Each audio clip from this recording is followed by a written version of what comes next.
Hai, selamat sejahtera, selamat pagi, selamat datang ke kelas Pendidikan Moral bersama Cikgu Mona Shah.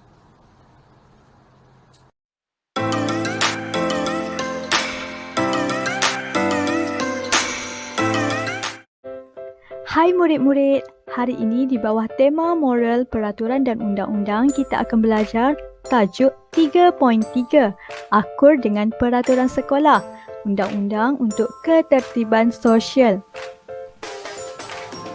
Objektif pembelajaran kita pada hari ini ialah pada akhir pembelajaran, cikgu harap murid dapat menjelaskan peraturan sekolah, mematuhi peraturan sekolah dengan betul dan berterusan, menjelaskan akibat jika melanggar peraturan sekolah dan mematuhi peraturan sekolah demi mengekalkan keharmonian sekolah. Adakah murid-murid tahu apa maksud peraturan? Menurut Kamus Dewan edisi keempat, peraturan ialah segala yang telah ditentukan atau ditetapkan dan harus diturut atau dipatuhi. Peraturan juga merupakan set garis panduan atau norma yang bertujuan untuk mengawal tindakan dan tingkah laku sekelompok orang dalam ruang tertentu. Menurut topik pembelajaran kita pada hari ini, ruang tertentu itu merujuk kepada sekolah. Gambar menunjukkan seorang guru penolong kanan hal ehwal murid memberi taklimat tentang peraturan sekolah yang perlu dipatuhi. Jom kita lihat apakah peraturan sekolah yang diberitahu oleh penolong kanan hal ehwal murid. Antaranya ialah murid-murid perlu hadir ke sekolah sebelum 7.20 pagi ataupun sebelum pintu pagar sekolah ditutup. Murid-murid juga dilarang ponteng kelas dan ponteng sekolah. Selain itu, murid-murid dilarang membawa telefon bimbit. Murid-murid juga perlu memakai pakaian seragam sekolah yang lengkap dan kemas. Murid-murid juga perlu menjaga kebersihan dan penampilan diri seperti kuku, rambut dan pakaian.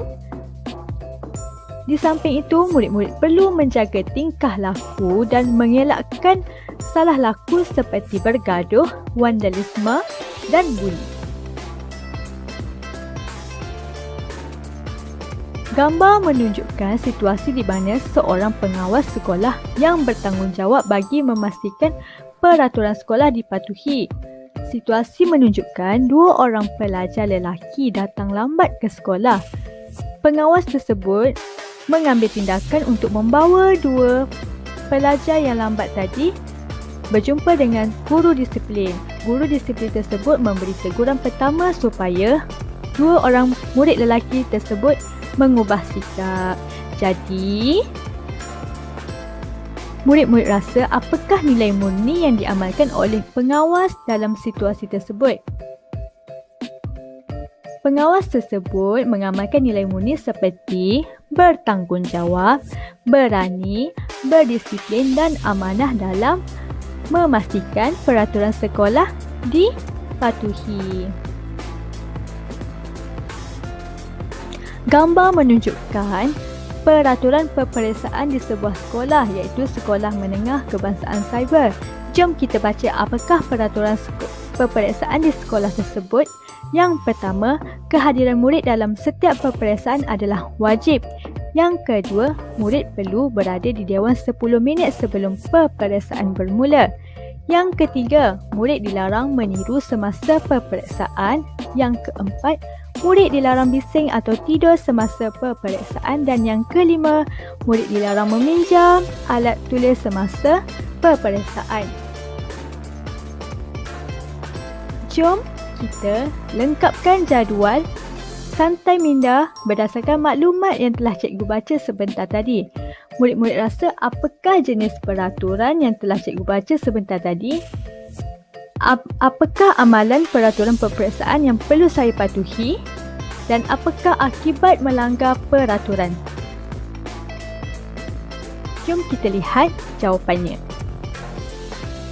Jenis peraturan yang cikgu baca sebentar tadi ialah peraturan peperiksaan. Amalan peraturan peperiksaan yang perlu saya patuhi ialah hadir 10 minit awal, dilarang meniru, dilarang bising, apakah akibat melanggar peraturan? Apakah murid-murid rasa jika murid melanggar peraturan, apakah akibatnya?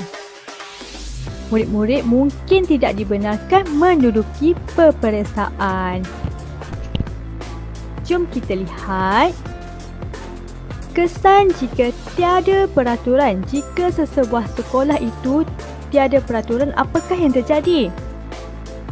Mungkin persekitaran sekolah tersebut kotor dan tidak bersih kerana tiada peraturan yang menetapkan murid-murid perlu membuang sampah di dalam tong sampah. Jadi murid-murid tidak bertanggungjawab serta membuat sesuka hati. Selain itu juga akan berlaku salah laku seperti pergaduhan, vandalisme, buli, kecurian.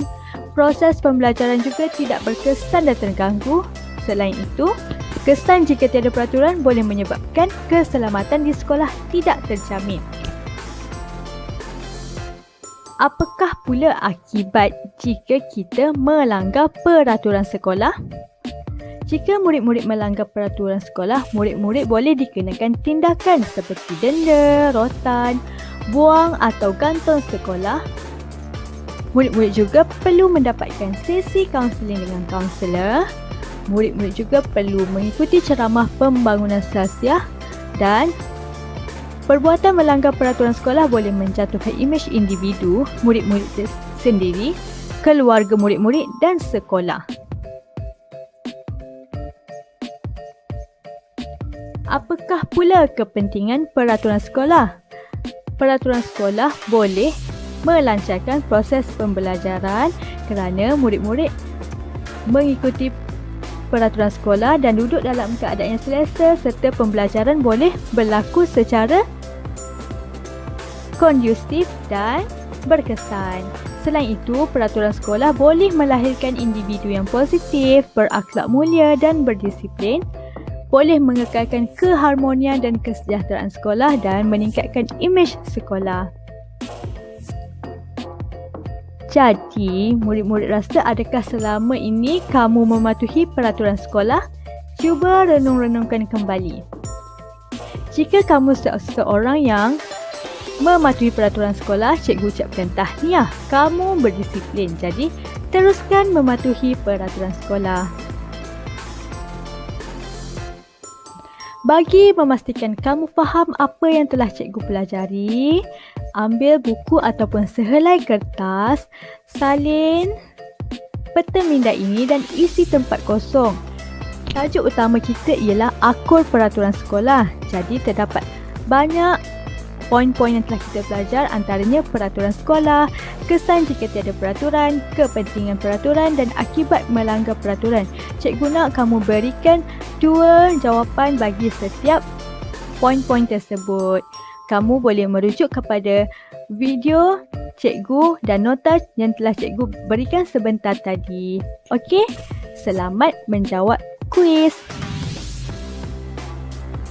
Pesanan daripada cikgu, if you can learn self-control, you can master absolutely anything. Terima kasih. Lots of love. Bye-bye.